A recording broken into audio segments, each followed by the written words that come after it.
This problem says a Spelunker cave explorer drops a stone from rest into a hole. So here's that person. Drops a rock into a hole.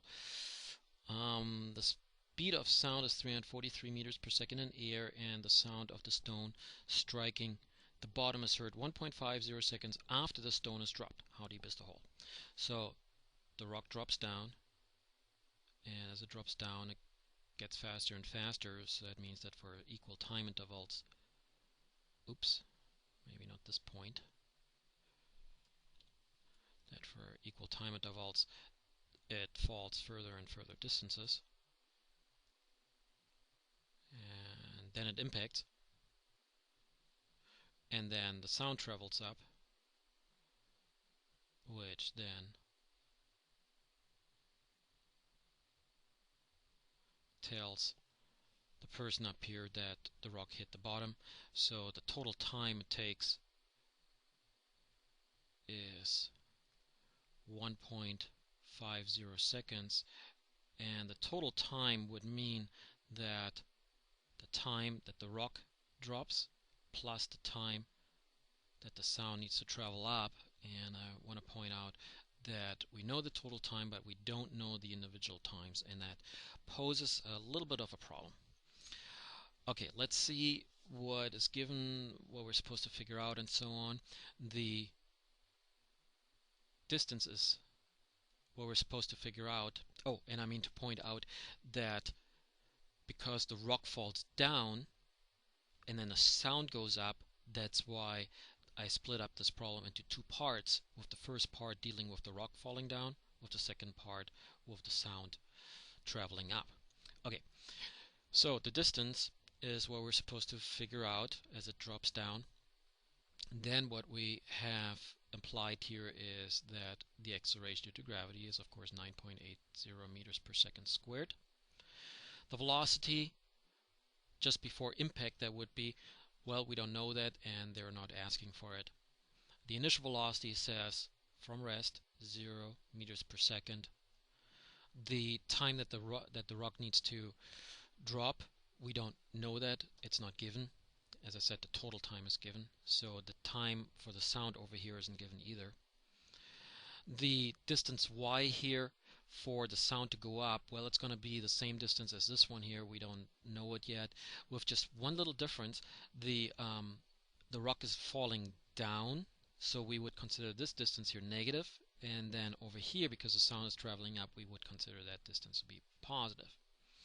For the sound, the initial speed is 343 meters per second,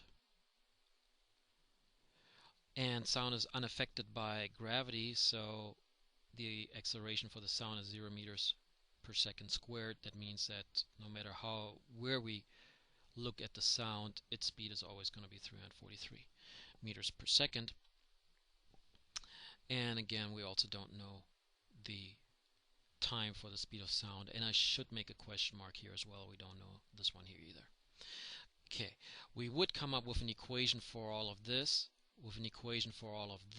and it would not be sufficient. We actually need that little equation down here that says that the two times combined give us 1.50 seconds. We would put all of that together, do some algebra, and figure out that we're going to end up with a quadratic formula. And as you can imagine, that kind of algebra is going to take a while, and then we have to plug in numbers correctly into a quadratic formula. And so there's going to be a lot of math involved, and by the time we're done with that, we have completely forgotten that this problem is about figuring out how deep the hole is. So we have forgotten about actually the physics. So I want to do it differently without the quadratic formula, even though we can handle it, but I want to make it easier on us. And here's how. It says that the total time is 1.5 seconds to fall down and for the sound to travel up. Well, what about if I considered that for the rock to drop down is virtually or almost the 1.50 seconds, maybe a little bit less, but close to 1.50. Why could I make that assumption? Well, the rock here drops from rest, and it's going to hit some maximum velocity after 1.50 seconds or earlier, but the maximum velocity it could get is around at -10 for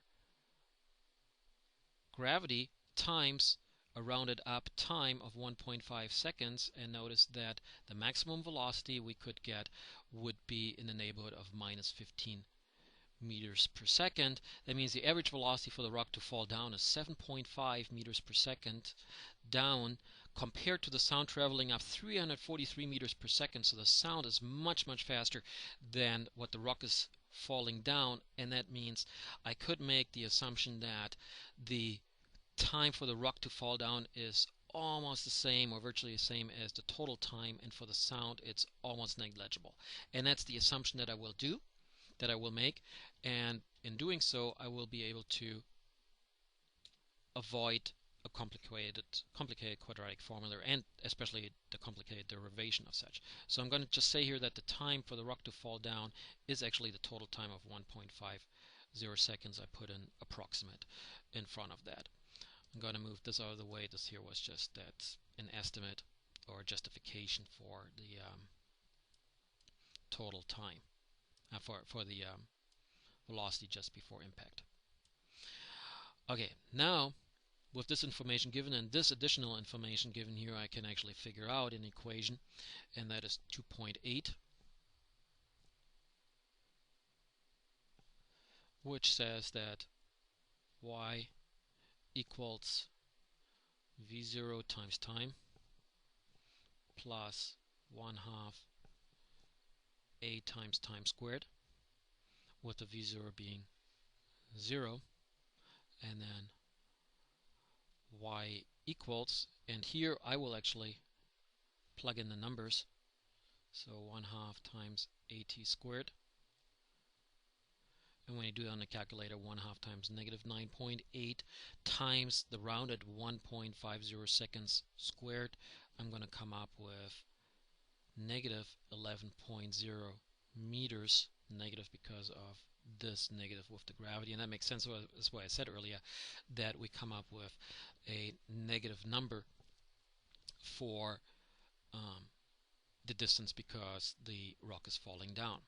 Now this one, if you checked in the book, you will see that the answer in the book is slightly different. The book says it's -10.6 meters, but this one here was rather quick the way I did it, and we came up with an answer that is pretty close, just a little bit off, while to come up with the exact answer of -10.6 meters, as I implied, we would have to do quite some algebra in order to get there. So that's why I favor the way I did it.